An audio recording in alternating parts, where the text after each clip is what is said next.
Hello and welcome back to Checkpoint Radio. My name is James. This is episode 13. I'm with my mates Ben and Connor as always, but no Charlie this week unfortunately as he's off on his holidays. But as you can see, we've got a guest. We're pleased to welcome Ben's brother Kieran to the show. And we're going to be chatting about Baldur's Gate 3 and the controversy surrounding that, AAA game development generally. But before we get into that, Kieran, thank you for joining us. How are you doing today? I'm doing very well. Thanks for having me. I'm a dedicated listener to the podcast, so it's a pleasure to be here. Good to know. Thank you very much for coming on. We appreciate it. Charlie, if you're listening, I hope you're having a great holiday, by the way. Ben and Connor, how are you guys? Do you want to go first, Connor? Yeah, sure. Yeah, I'm okay, dude. Long week at work, which is finally over. Unfortunately, the Lionesses lost earlier, but still proud of them getting that far. Two finals in a row now. Better than the men's team. Much better than the men's team. And I've just been playing Baldur's Gate 3 when I get like 20 minutes or any time I can get on that game. Very nice. Like. So, yeah. Ben? Yeah, absolutely fine. Thanks. I had a nice week off and I've made the most of it by going through more games of my completion objective / goal.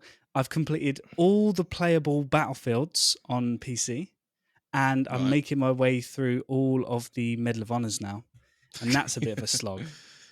But I'm on Airborne. Which one was you playing? Was it yesterday you were playing one?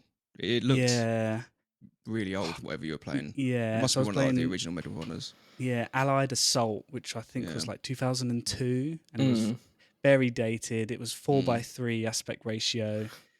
Yeah, bit of a slog. But I can imagine if you were playing that game back in the day, in 2002, it would have been amazing. So, yeah, no doubt. Medal of Honor was class back in the day, and then they ruined it. It just disappeared now. Haven't made a game in like a decade. Yeah, I think they really tried. VR. Yeah, they really tried hard to like cash in with the Call of Duty side of things and lost their identity a little bit. I think EA probably just started to focus on Battlefield more than Medal of Honor. And they released it 12 months too early. Anyway, how are you, James? Yeah, anyway, I'm good, thanks. I'm just counting down the days to Starfield. I can't wait. Got my time booked off work. I'm ready. You know, the early access review codes went out to all the internet people and IGN and GameSpot and the like. So, yeah, good to hear that the game's gone gold and it's ready to play. It's finished active development. So, very excited for that. Can't wait. But yeah, not really been up to much else. We actually had some quite good weather this week. So, been spending time down the beach because I live literally right by the sea, swimming and stuff. But yeah, nothing really game-wise, you know, just waiting for Starfield. Yeah, mate. But yeah, all good. Well, before we get into the meat and potatoes of the episode, I just wanted to say, wherever you listen to us, we would really appreciate if you rated the show, dropped us a like, subscribed, followed, and all that good stuff. It really means the world to us, probably more than you realise. We appreciate every like and comment, every new subscriber and listener. It gives us motivation, gives us energy to keep going and continue this podcast and see where we end up with it. If you click the link in the description of the episode, you can see all our other stuff, including our YouTube, our social pages, and our Discord, where you can hang out with the community and keep the conversation going. If you really want to reach us directly, then you can send us an email, hello@checkpointradio.co.uk is the address, or you can just hit us up on Discord and socials. Like I said, we love hearing from you. We want to include as many comments and questions in the show as we can. Anyway, that's enough housekeeping for now. Let's talk about Baldur's Gate. So I know we're probably a little bit late to this, but we did want to talk about the Baldur's Gate controversy or pushback or whatever you want to call it, because we think there's probably a larger conversation to be had around video game development and particularly AAA video game development in recent years. We've been fed broken, buggy games with overpriced microtransactions, games with content locked behind paywalls or saved for future releases. And to be honest, it's kind of bullshit. You know, I think a lot of us are sick of it. But that's why Baldur's Gate 3 is kicking up such a storm at the moment. It's a content complete experience with high production values, no microtransactions or DLC. It's relatively bug and crash free. The developers are open and communicative with fans. Basically, it's a unicorn in the AAA game development space. Yeah. And other developers have acted kind of weirdly about it. But before we go into that, how did Larian Studios do it? What makes this game so good? What did they do? Well, I'd like to kick it off. I composed a short little list of a few of the main points that I think allowed them to succeed excellently with this game. First of all, 6 years of development time, a lengthy amount of time for a game to be developed, sort of more than most games get recently. 3 of those years benefited from public playtest or the early access, and obviously players could feed through bugs and feedback and the like. So the developers, like you said, James, they're very communicative with their fans and the Yeah. people playing the game. So I'm sure there was a lot of conversations between really devoted early access players and the developers. Obviously, it's Dungeons and Dragons, and they've really focused the whole game around Dungeons and Dragons and making that experience literally feel at sometimes like you are playing Dungeons and Dragons, and that elevates even higher when you're playing it with friends. So it's just a great place to start. They had little to no interference from their IP holder, apparently. That's something I read. So not much in regards of like red tape and like deadlines and need to hit this, Yeah. you know what I Must mean? include this, must include that. Yeah, just the Yeah. freedom to do it their way. They were completely self-funded and obviously crowd-funded from previous titles. So publishers can't really, again, have much of a say. And they have also extensive familiarity with this genre. They've made Divinity Original Sin, Divinity Original Sin 2, very, very similar games. And most of their team have worked on all of those projects or both of those projects. So this is for them, their bread and butter. They have made games like this in the past. Both of those games have been exceptionally well reviewed and loved by fans. And this isn't like let's just randomly make a shooter now. This is something that they've made for decades. So Yeah. it's a real like potion, if you like, of excellence. And it's a real sort of like specialized studio. They've got the tech, they've got the knowledge, the personnel, the experience, and yet with that mass player feedback, they've almost got that market validation like ahead of their launch. But yeah, I just wanted to swing over to you quickly, Kieran, because Ben tells us that you're a big Baldur's Gate fan. So, like, without sort of going into too much detail or an overly amount of detail, what do you think of Baldur's Gate 3? What do you attribute the launch success of this game to? I think they had a lot of material to work from, and they did a really good job of capturing all of the material they had access to in terms of, I mean, Baldur's Gate as a game has existed for 20 years longer. So very, very old. I think the first game came out in 1998 or something like that. So they've had lots of iteration of the same kind of game they could look back on. They have a lot of experience making this kind of game, and the Divinity series was really well done. Yeah. And also a super positive reaction in early access.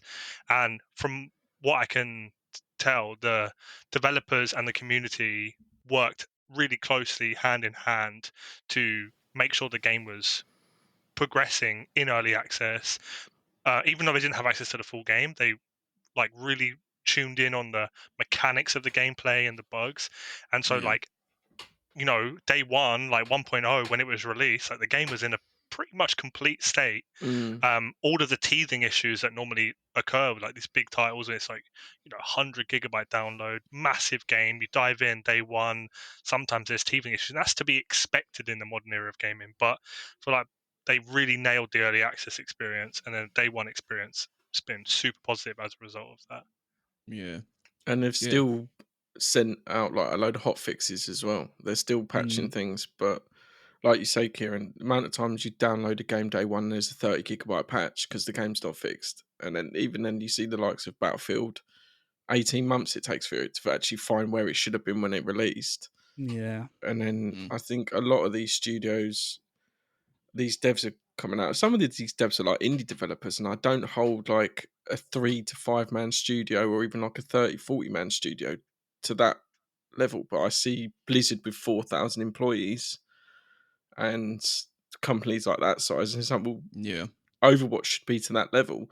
Obviously, they're completely different games, but you see Blizzard just back out of Overwatch 2 story like, no, we can't do that. So you've got 4,000 people working over there. You can't set like 200 of them aside to create a story. yeah. It's Because a I know. real. Sorry, Go Ben, on, sorry, James. Well, I was just going to say, it's a good point, Connor, because I know that Larian is it's not a small studio, but it's not a No. massive studio. They've still got over 400 team members. They've still got, Mm. I think, 6 or 7 different locations over the world. So they're not a small studio. But you look at the kind of like the numbers and the statistics that they hit during their launch: 800,000 concurrent players on Steam, the highest rated game on Metacritic for 2023.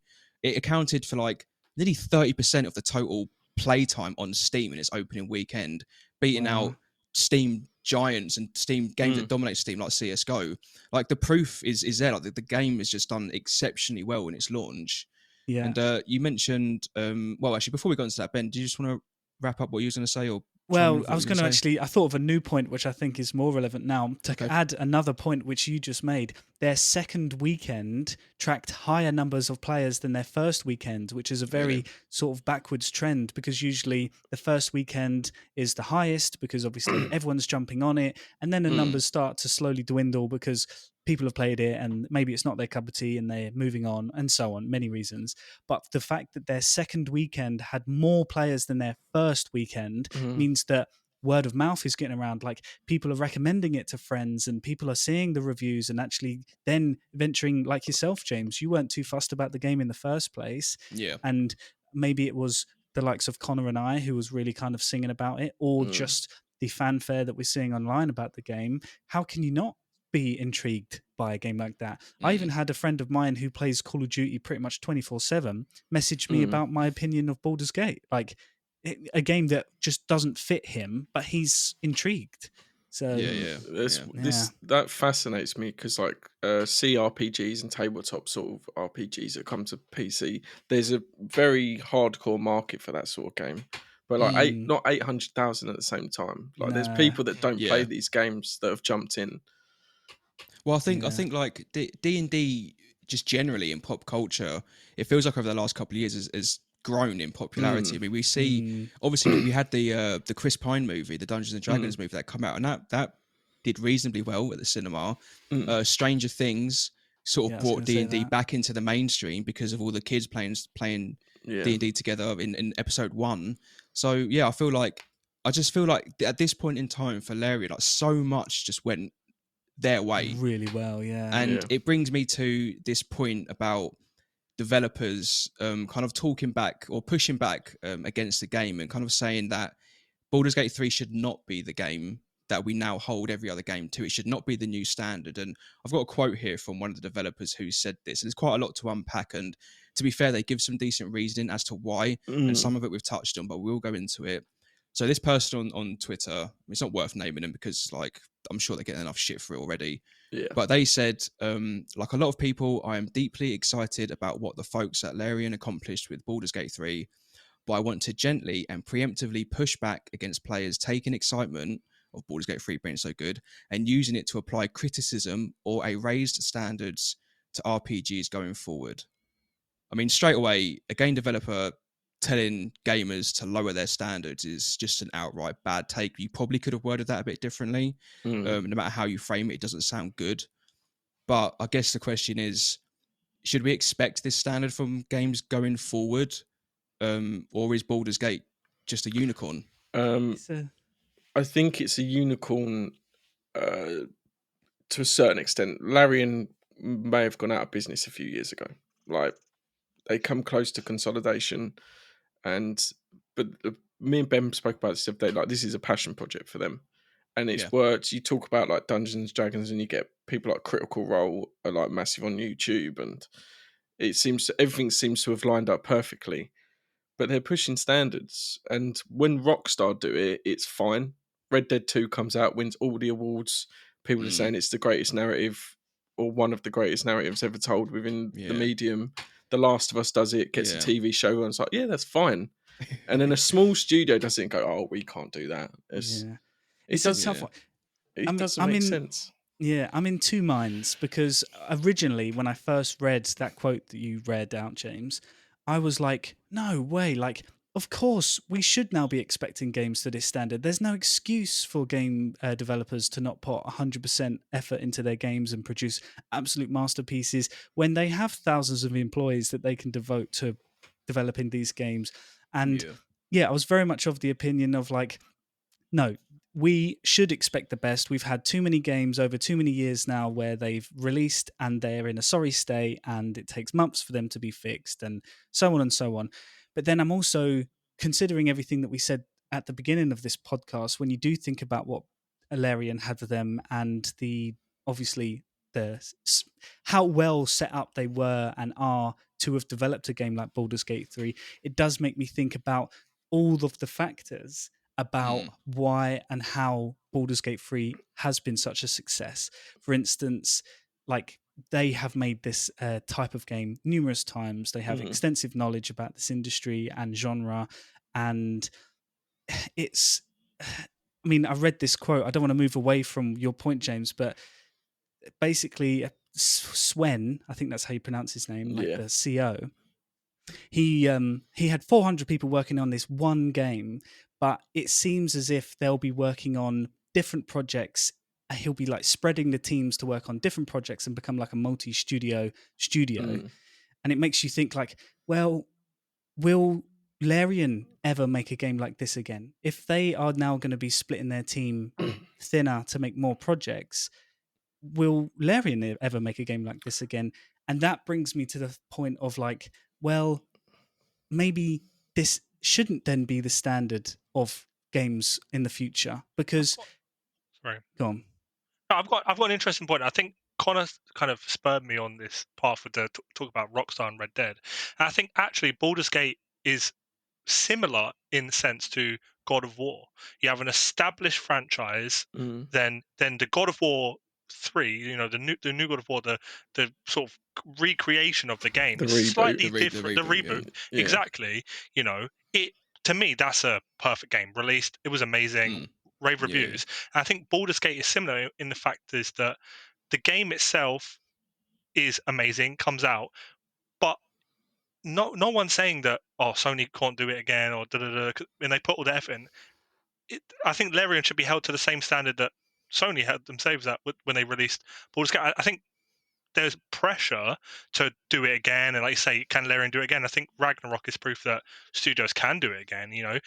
But also, you're building on intellectual property that's established. Baldur's Gate, as a franchise, has many games, and as even outside of video games, in a D&D context, Baldur's Gate is a setting that's been written since the 70s, 80s. So they have so much material to work upon. They're not creating something truly new. Whereas I think you can't hold game developers who are starting fresh. Like Starfield, no one's done it before. So you can't hold the same standard for a game that's new intellectual property to a game that has 40 years of content to build upon, because that's a good point. It's a completely different creative process to make something new and it be perfect, or to go, okay, well, it's iterational. There's been 2 premier Baldur's Gate games, many not, like, you know, Offsprings, whatever. We've made similar games. All they really did was capture the essence of what their games were good at, same as God of War, and then just give it a new polished front. And so I think that actually the standard they've set themselves is that, you know, we've built a new base level and we just, like I said, do a Ragnarok, do it, like, keep going on this same formula that's working. I didn't think of that at all, because I've heard of Baldur's Gate, but I've never played the game. I've never looked at the game. And then obviously you see 3 at the end of the title, and then you see obviously God of War was like 2018, and you think, I've heard that name before. So I do think if this was like Disco Elysium did it a few years ago, and Disco Elysium's incredible, but it's a brand new IP and it's not going to sell the numbers that Baldur's Gate's got because it's got that sort of thing behind it. I didn't think of it like that. So, yeah. I think I'm one of the very James. I think I'm one of the very few players that have played the original Baldur's Gate games, and so like the gameplay itself, you know, like obviously talking 20 years ago. Well, I think it came out in 1998, the first one, but so like very like text based, but like an RPG, lots of choices. Like the experience of the gameplay has not really evolved that much. It's just the quality of the product is you know, 2023 standard. Yeah, and it's interesting because, you know, a lot of what you've just said there, Kieran, is things that the guy who I sort of quoted earlier, just a moment ago in the show, he goes on in that thread to talk about a lot of the things that you've just mentioned. So he talks about, we mentioned it a minute ago, the momentum with D&D in pop culture at the moment. He talks about the specialized tech, the experience that Larian have got, the mass player feedback, from the early access period, the independent studio. They don't answer to a publisher. They've got a very good relationship with the IP owners. So, I mean, when you take all of that into consideration, it does feel like a very unique scenario that Larian find themselves in. So then when you consider that and you talk about what we've just talked about, and then you go back to that tweet, back to what he said originally, you kind of think to yourself, well, yeah, I guess I understand it. Yeah. Because you're right, you make a great point about Starfield. The first new IP from Bethesda, yes, they've had experience in making these big budget RPGs, but Starfield is the first entry in this supposedly new franchise for Bethesda. Can we hold that to the same standard as Baldur's Gate 3, the developers of which have had decades of experience making this game and working on this franchise? Maybe we can, maybe we can't. But I guess the kind of point here, or the thing I really want to get into, is it feels like a lot of AAA games now are in a state or in a position where they're designed by a committee rather than artistically driven. There's been so many AAA games that have come out in recent years that have been they've had catastrophic launches. Yeah. Cyberpunk, Battlefield 2042, Anthem, Forspoken, Mass Effect Andromeda, Redfall. Like the list it keeps growing. It feels every month, every year. Why can't they do what Larian have done? Why can't they do what these other successful studios have done with big budget titles? Like Sony, obviously, you mentioned God of War, great game. Why can't they do that? Is it because there's too much interference from publishers? It's a publishing issue. You look at Cyberpunk, that game released early because of shareholders. They wanted their investment back. Yeah. But obviously, CD Projekt Red, they're a big company now after The Witcher 3 come out. Cyberpunk's doing really well again, which is good to see, and they've got IP coming up. But they're a smaller company, so if Cyberpunk, if it had completely flopped, that could have killed that studio. Like, I know they've got The Witcher 3, and that it could have really damaged them. But you look at Sony, obviously they've been a bit quiet this generation, but Sony put out games to everything's at least an 8. Like, generally speaking, they very much quality control their production. But you see Activision release games that are duds. EA are just getting worse by the year. Battlefield, Ubisoft. there's no love in Battlefield anymore. It's just like, oh, that's the date it's coming out. See you later. Ubisoft are the same, but they're multi-billion-dollar companies. Yeah. So they should be like, hold off for 6 months. We'll make sure the game's right, but they don't care. Yeah. I think we're in part of like a new wave, like almost like peaks and troughs, for instance, where this whole, obviously, gaming is a insanely large industry, generates more money than like the film and TV and music industries literally combined. And I feel like the game developers and the publishers have really taken note of just how much money they can squeeze out of gaming. That's why we have tons of battle passes on battle passes, cosmetics that cost ridiculous prices, and they've maybe started to capitalize on how much money they can make, and now they're realizing that the public aren't there for it anymore, and they're losing love, and people are obviously getting mad about it even. And I feel like we're going to start seeing a now backwards downtrend, if you like, of going back hopefully to more traditional strong story, zero or minimal what's the word, in-game purchases, hopefully back to how gaming used to be, because obviously reputations are starting to get tarnished. And you've seen Overwatch 2 get completely panned as soon as it came to Steam, because there's a review system in it now, and everyone's like, well, fuck you, Blizzard, we're sick of it. Yeah. And sorry, Con. I think, James, you made a point that I kind of want to go on, and it was about the by committee rather. And I think that actually the gaming space, and like especially the major players like EA is a good example, and I think Ubisoft as well, is that they're not made by gamers anymore. And I think that it's evident when you play the game that a gamer didn't design this. And I think if we like the Larian is a good example of this, is that everyone at Larian, or you could for the most part, you could tell they play D&D. They know what kind of game they want to make. And I think that when you look at the people that are making like Activision, I think they still play the shooters. I think COD still plays pretty well, but like Battlefield, for example, like you can tell none of them have been playing Battlefield. Like the gameplay is far off. Same with Assassin's Creed. Like if you played Assassin's Creed games, you know what you want from it. And then the products they release, like I really tried to play Valhalla, and I really tried to give it its due, and I put maybe 30 hours into it, and I was just like, no one played this. When they made this game, they said we're going to do Viking Assassin's Creed, but it just wasn't. Seems like a tech made demo, like Odyssey, and this is what our tech can do. And I think Ubisoft have finally got it where it's like, actually, no, people don't want that. They want a 20 to 30 hour story, refine it. And I think the same with, like, you bring up Battlefield, they've played COD too much. And they say Battlefield should be COD. To make the game something that it's not. You don't know what your demographic is. And we've seen it with Rockstar. I don't know if it's Rockstar, I don't know if it's Take-Two, but we're just going to pull Red Dead.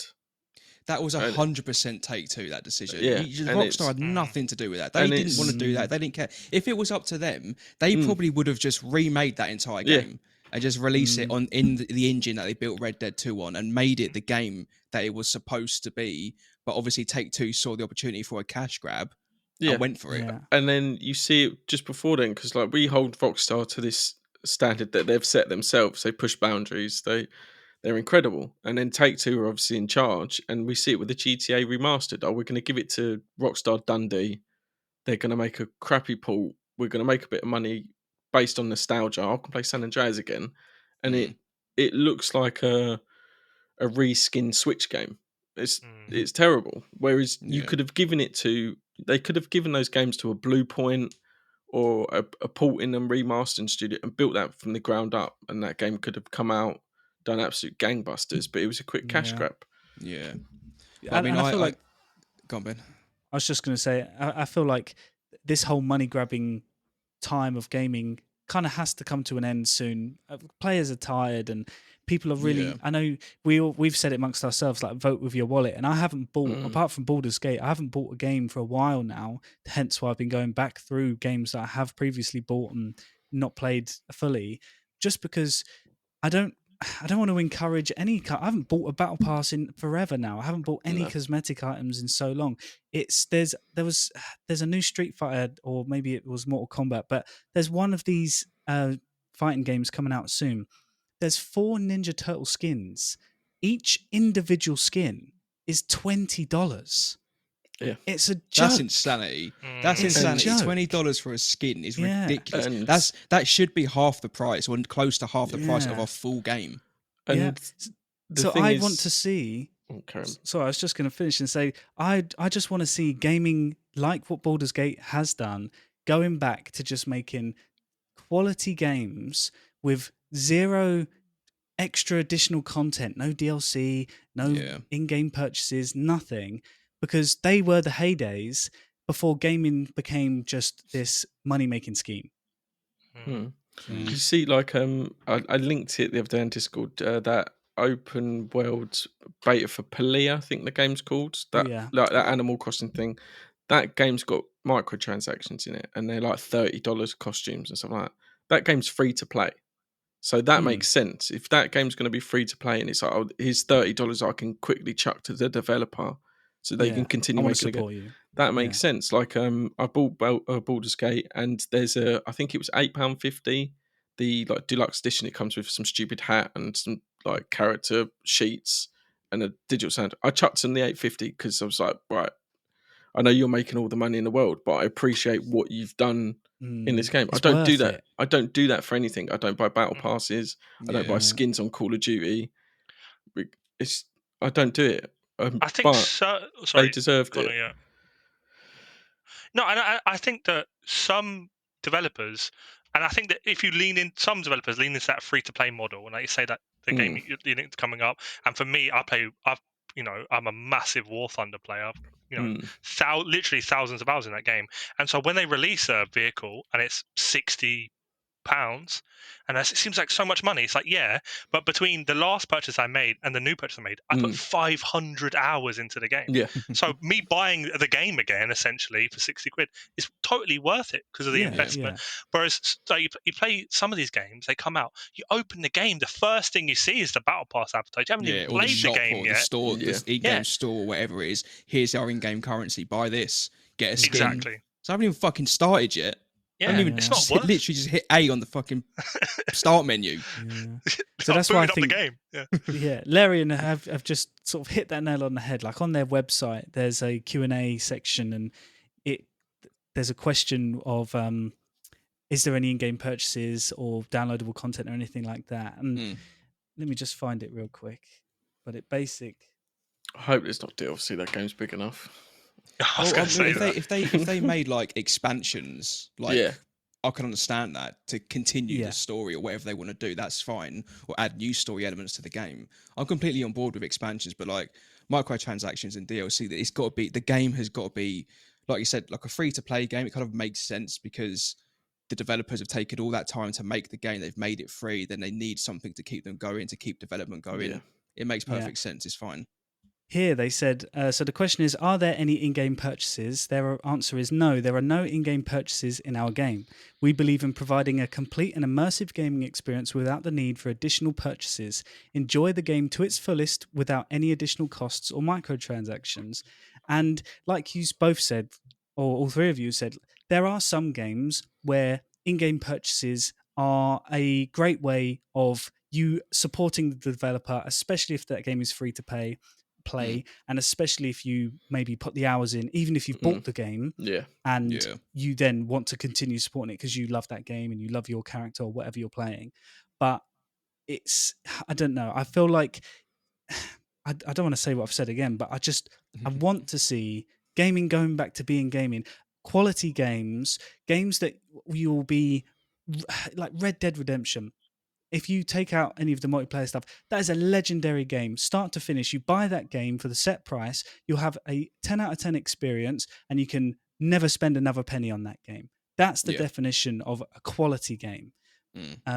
It's just, I don't know. I just feel like... On that same topic of Red Dead, I've played a lot of the Red Dead Online, the Red Dead 2 Online, and every battle pass that you could get in the game, you could earn the currency in-game to buy the premium version of the battle pass. And so, like, that's a great way of doing that. If you want to do a battle pass in your game, then you make a little bit of extra cash if people want to buy it. Give the players that maybe don't have the means, they paid 60 quid for the full game, like they can't justify another £15. Give them an option. Apex does the same. You can earn obviously currency in the game, and then if say you buy one battle pass, if you complete that battle pass, you'll have enough for the next season's battle pass. And I think it rewards you for playing. It's like, oh yeah, you can have the battle pass for free next month because you've put in 100 levels. There has to be a balance. Like there has to be these AAA games that come out, they're massive.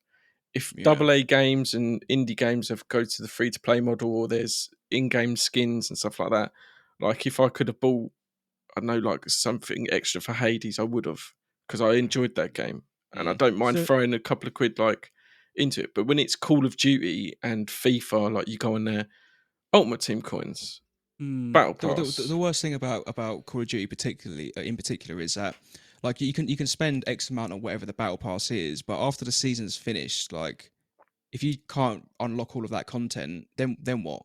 The thing about like Halo does this really well, where you can go back to previous seasons and reactivate those battle passes and continue to unlock the items in those battle passes. So the money you've spent up to that point is not wasted as you move through the seasons and sort of content gets vaulted. I mean, we spoke about the Destiny 2 content vault like a few episodes ago. That's bullshit. That is such bollocks. That is. I've paid for this DLC that's no longer available. Exactly. It's bad enough locking stuff behind a paywall to begin with, but then like after you've bought it and then deciding to put it back behind a fucking vault or back into a vault later on, it's bollocks. Yeah. So maybe back to your original question, James, which I think was along the lines of, obviously Baldur's Gate have maybe set a new standard, and should other game developers see that as a new standard, or is all this controversy not really controversy, and you know what I mean? Should games try and hit the same standards as Baldur's Gate, or is that just not achievable? Yeah. Because So I think that there is absolutely nothing wrong with gamers saying we want this to be better. We don't want to be ripped off by microtransactions and overpriced sort of additional paid for content. We want a fully complete experience for the game. And if I want to buy additional content that complements an already fantastic core experience, then I have the ability to do so if that's what I wish to do in the future. But, skimping out on stuff to purposely put it behind a paywall or to lock it into seasons or whatever, I think there are ways, like we've just described a few games that do, microtransactions and paid content really well, and to a point where we don't think we're getting conned because there are other ways in which we can enjoy content in that game without having to pay for it. But I do think that in terms of Baldur's Gate, and I don't think that they should be kind of like praised for not having microtransactions in the game. I think that should just be the fucking norm, to be honest. I think they've done something that we all expect them to do, that every gamer expects from a big game release. You don't expect to be sort of like, what was Diablo come out recently? Like they are fucking shoving a story in your face every time you. yeah. Did you Oh, hear shit. about their? I can't remember what the term it is. It was a really cool term. It's like dark design. Right. So apparently, in the new update in Season 1, they had repositioned the purchase button to be in a I can't remember where they positioned it, but they basically positioned it in a very high hot spot for like mouse clicks, for instance. And it was an instant purchase, non-refundable. So they were like, I don't know. The controversy around that is they like literally dark designed this purchase button to be in a very clickable spot, and you'd insta buy it, no refund, and then they magically so like where the close button is in the corner to get out of that screen, it's actually the purchase button. Yeah, literally. Everyone's like fucking buying skins and accidentally. This is the issue. Obviously, they're connected to Activision, and we've brought up Destiny, Call of Duty, Diablo. It's all Activision. You're not telling me someone who's designed Diablo, and I've played Diablo 4. I really enjoyed what I played at Diablo 4. Yeah. And that game come out, was a massive success, shut down servers. It seemed like the whole world was on that game. Similar to what Baldur's Gate 3 is like that at the moment. But they've released a patch and you reset everything, and now every time you go on there, it's just like, I'll buy something. So I've just given you 60 quid. And you still want more from me. Yeah, it's... And I'm playing the game. Obviously, if I played Diablo for 200-300 hours, I might be more inclined to buy a skin or two. But just don't shove it down my throat. Yeah. But I think that there's a sorry. No, go on, I think with Diablo and Baldur's Gate, there's another comparison there, which is that Diablo's content is not. There's not that much content in that game for how massive that development was, and how massive the step up was supposed to be from Diablo 3 to Diablo 4. Yeah. Like, I very comfortably got to a point in that game where there wasn't really much more for me to do apart from min-maxing. Whereas I feel like Larian released a game where they're like, go have fun. You can spend 500 hours in this experience before you ever even have to consider starting again, or like if you've finished the content. And I think that they're totally different ends of the spectrum in terms of, like, still both massive studios, both massive RPG projects, but the level of content in Diablo was finishable in a week. Truly, like a week, you could have rinse your hands of the game, you're done. Yeah. And that's kind of like where I think about where the comparisons are being drawn between Baldur's Gate and other games, especially other RPGs, is that level of content. In, like you said, in Baldur's Gate, you've potentially got up to like 500 hours of content before you even consider maybe starting again or min-maxing your character or whatever. And that's a £60 game, and that seems like an amazing deal almost. Whereas then you'll buy, what was it, Redfall for 60 quid. And like you expect me to believe that the same amount of detail, you know what I mean, expertise and the time and attention and passion and everything went into that project for the same price? And I carry on, James. No, go on, Connor. Like, you pay 60 quid for Baldur's Gate or 50 quid or whatever it is. I could be potentially playing that game every year for the rest of my life. Like, it might get to the summer and it's a dead spot and go, do you know what? I'm going to go and do a Barbarian playthrough. and Yeah. the dice rolls are going to be different. I might have different party members. You'll encounter different NPCs that you haven't spoken to before, different scenarios. Yeah, and there's not like if like you talk about War Thunder, Kieran. Like obviously you've got an incredible playtime in that you could potentially play in that game forever, so you don't mind throwing money at it. But Larian are like, no, you've paid for the game. Like, Yeah, we're done. See you later. But then, even if you consider smaller, more isolated stories, like the new Assassin's Creed's obviously on the way out soon, like we're not expecting 500 hours worth of content from a game like that. But if we're still going to be paying 50, 60 quid for that game, we're expecting perfect day one performance, absolute polish. You can see your face off your screen kind of polish. It needs to be an impeccable story, amazing writing, flawless mechanics, bring something new, raise the bar. And that's what you're paying for. Speaking of Assassin's Creed, like that's Sven Vink talked about Assassin's Creed when he commented on this situation, and he said the problem I have with the use of standards. This is video games. Standards just die every day. Things get reinvented. New things appear all the time. When I was starting out in the industry, Assassin's Creed set a new standard. Yeah, it was over. No one could make games like Assassin's Creed. There was too much budget behind it. And that's going to be the future. Everyone has to consolidate, blah, blah, blah. Didn't he say that every game dev was going to be trying to make Assassin's Creed? But you see it now. How many games do you load up now? And do you know you got the Destiny reticule going across the screen and they've copied Destiny's UI? Happens. Everything's cyclical. Well, but I don't see studios copying this because they can't. Yeah. Well, you can probably assume that, like, I bet there are a ton of game developers out there who are playing Baldur's Gate 3 right now, and they're probably thinking about, like, what could we learn from this and implement in our next project, maybe? Because but to go back to the question, you know, like, I don't think it's wrong at all for gamers to demand more from developers and particularly the publishers.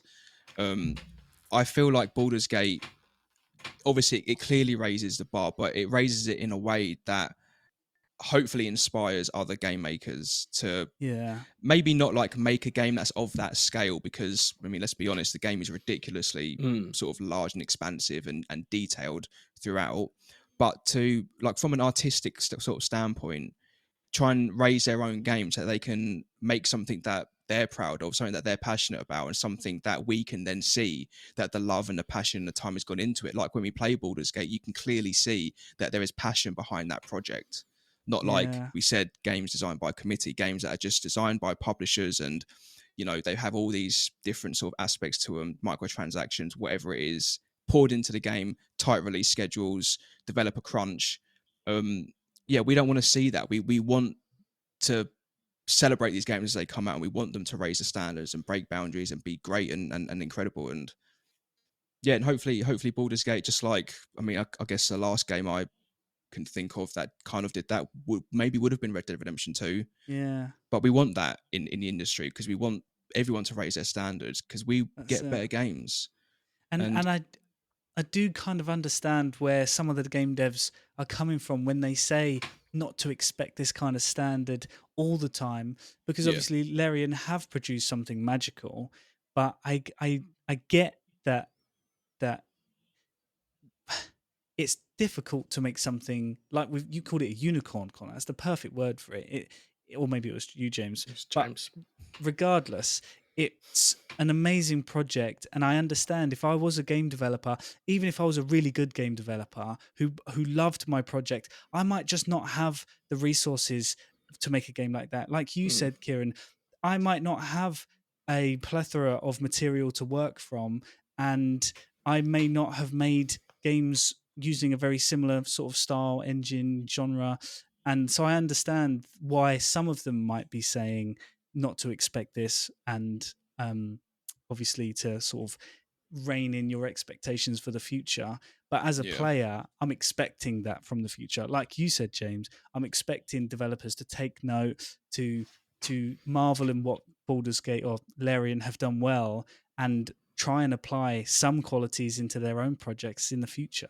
I think there's going to be the people. This game's going to inspire a lot of people. I think indie developers and AA studios will be looking at this game. Not necessarily, they haven't got the production value and the money to it, but you see games come out all the time. Like Vampire Survivors was made by one dude, and that game won a BAFTA. And that game's come out and you see the industry copy that game, and there's better looking versions of that game that just get chucked up on Steam all the time. So there are going to be people that are inspired by this game, but it's not necessarily the story and the production value of this game that should be the stat. It comes out, it works, it's fucking released, and they're not sitting out there with a cap out going, "Pay me more." It's just like, this is the game. It's finished with your help. And if like Hades and I think Darkest Dungeon 2 as well, 2 games that have come out, they had early access for like a year. And this is 0.1 all the way up until 1.0.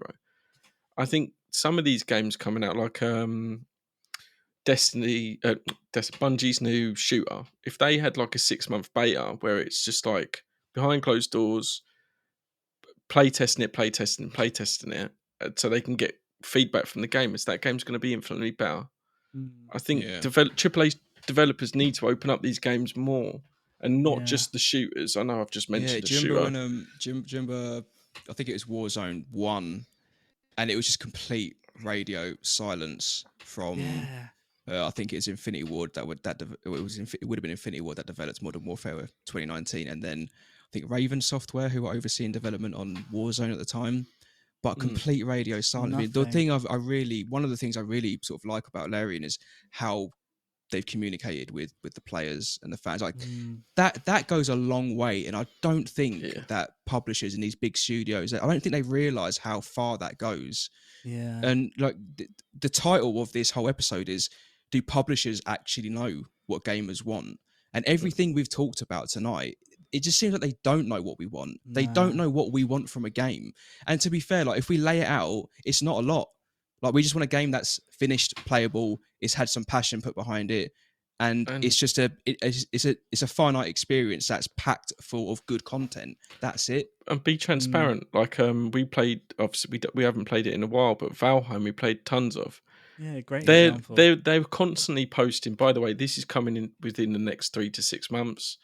We're working on this. We know there's an issue with this. We're currently working on it.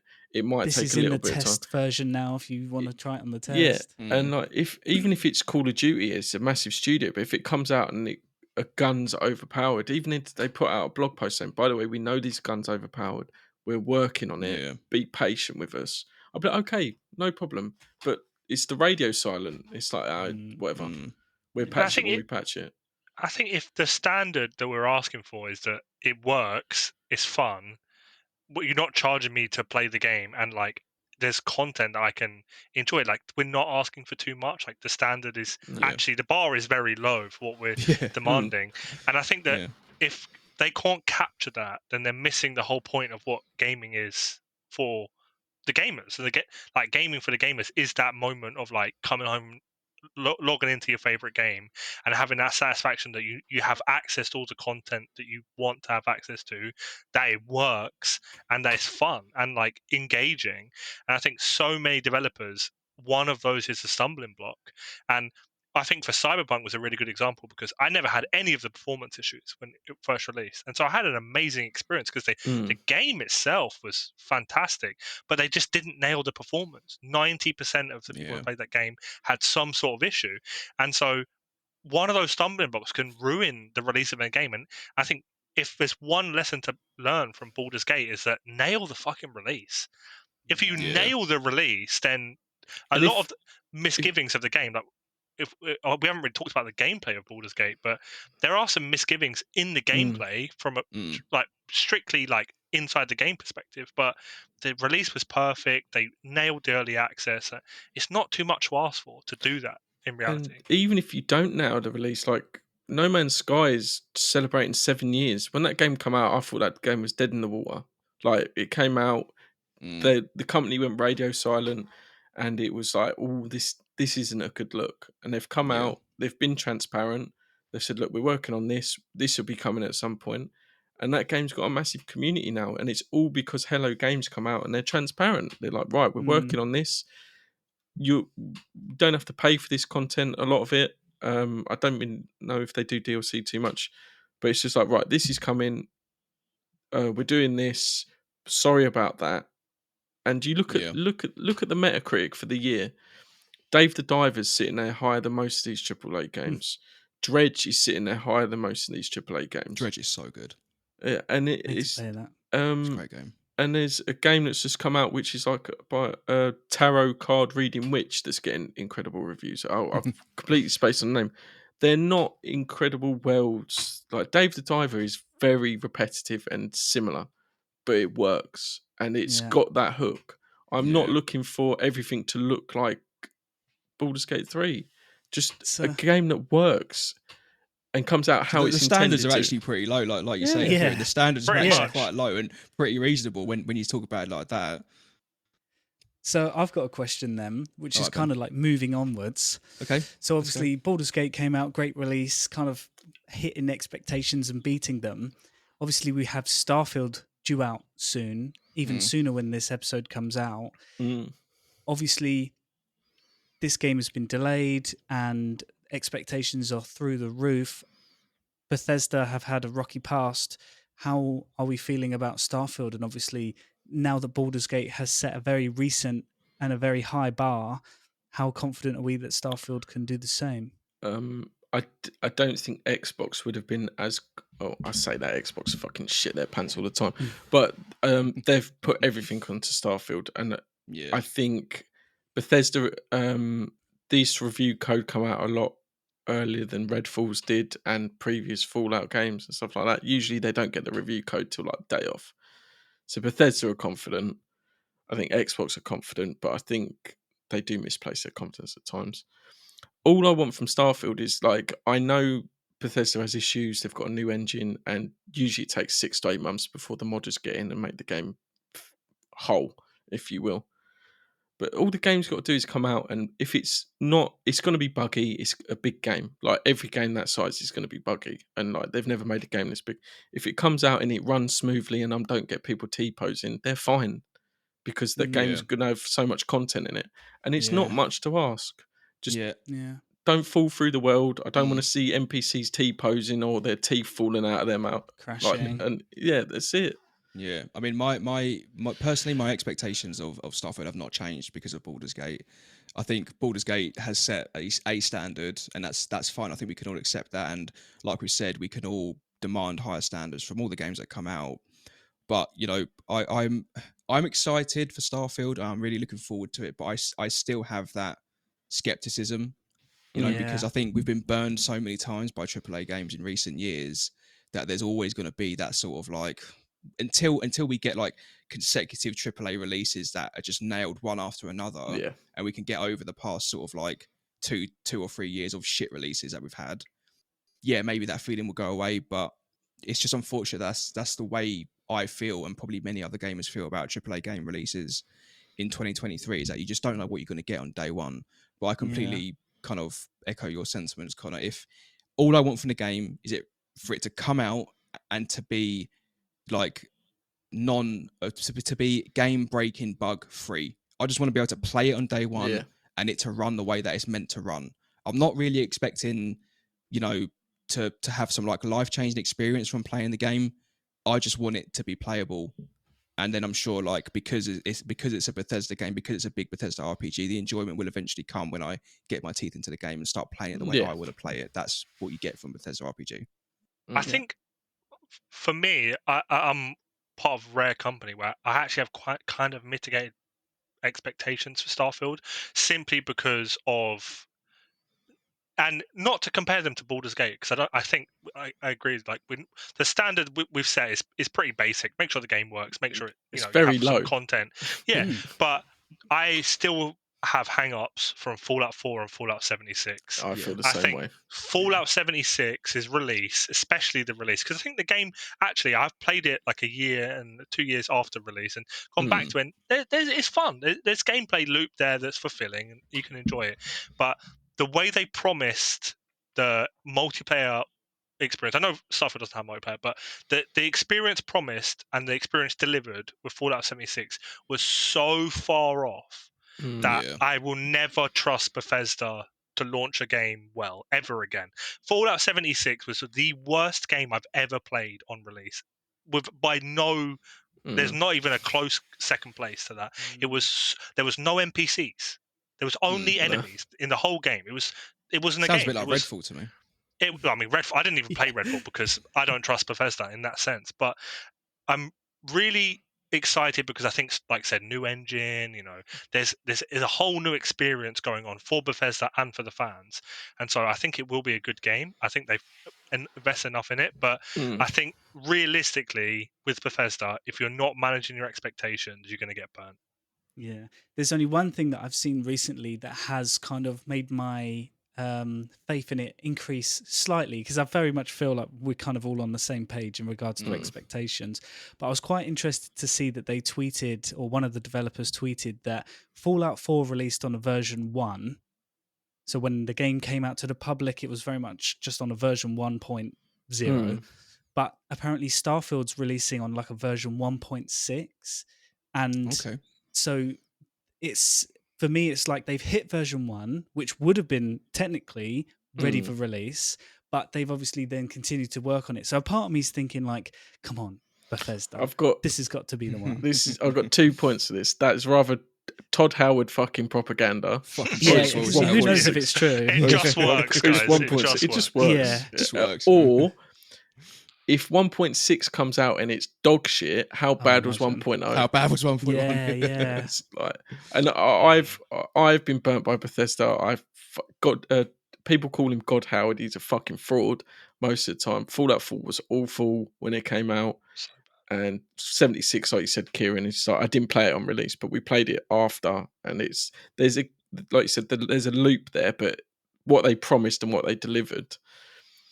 But I'm quietly confident about Starfield. I don't know why, because I've been burnt by Bethesda. I've been Do you think it's more in Bethesda. hope than expectation? Because I can't put my finger on why I'm more hopeful for Starfield than I am other AAA and previous Bethesda releases. I don't know what it is. I think it's the type of game that is like the genre, the sci-fi that for me personally, it's just speaking to me. I'm not sure if anyone else feels that way, but I don't know what it is about it. I think for me, my hope is coming from the slew of bad releases that we've had. That should be terrifying to a developer now. You don't want to join that gang. That is a bad party to be a part of. But if the problem is, even if this game is bad, it's going to make its money back. Yes. Well, we've all pre-ordered it, haven't we? Yeah. So. And I'm gonna, if it's dog shit, it's getting refunded straight away, and I'll go and play it on Game Pass. Don't care. True, it's true. But you got 2 hours to impress me, but get a refund. If there's that's all in character creation. I think probably. I'm quietly confident, and I think it's mainly because obviously the press that comes out. But I do think they're a propaganda machine. But I think Xbox are putting all their chips on this game. And Xbox, they've been in such a bad way with it. They're turning it around. I'm excited about the future of Xbox, and I think it's finally taken them a decade to produce some sperm, but they're doing it. And then, but Xbox have they seem really confident, and even when Redfall come out, like the trailers were all different. Like me and you spoke about this, Ben, and James as well, when we did our Redfall thing. We watched like 4 trailers and they're all different in tone. Yeah. Everything seems to be moving in one direction with this. Everything's aligned. Yeah. Pete Hines is fucking clapping back at people on Twitter. If the game was shit, there'd be radio silence. They wouldn't Yeah. So I think you're right there. I don't believe it runs on the Xbox Series S. So fuck you, Todd Howard and Phil Spencer, because they keep going on playing on my S. It's like Baldur's Gate 3 isn't coming to Xbox because it can't run on the S. So I don't believe that for a second. But I don't know. It just seems like they've got their shit together. So, well, you nailed it there. Go on, Ben. I was going to say, I think you nailed it with, if they weren't confident, they wouldn't be mouthy. And no. Yeah, I think because with Redfall in particular, the writing was on the wall, wasn't it? Like we didn't hear anything about that game. No, the review codes didn't come out until they knew it was trash. The day after the embargo. The review codes have gone out 2 weeks before the game's coming out. Yeah. So, yeah, we'll see. Yeah. We'll see. We'll see. I'm hopeful. We will see. I'm hopeful as well. Well, I mean, like if Starfield comes out and it's a massive hit, then that's, I think we can probably look back and say it's actually shaped up to be a decent year for games. There's been some really interesting titles coming out this year. Still really got Spider-Man 2, Still Assassin's Creed, Alan Wake 2. So I think it's gonna be a good one. one. And the indie space and the AA games have been incredible this year as well. So yeah. Well, I guess, we can sort of wrap up by just congratulating Larian on just a fantastic achievement with Baldur's Gate. Really, really good game. Yeah. And shout out to Wizards of the Coast for finally letting someone make a D&D game that's good. Finally. Big up, whoever that is. All right, well, I think we'll wrap it up there. Good chat as always, boys. Thank you for that. Kieran, thank you for joining us this week. Really loved having you on. Yeah, my pleasure. We hope you enjoyed the show as much as we did. And a quick reminder, you can see more if you click on the link in the description. Don't forget to leave us a rating, please. We really appreciate it. And we will see you next time. Bye. Bye. Peace.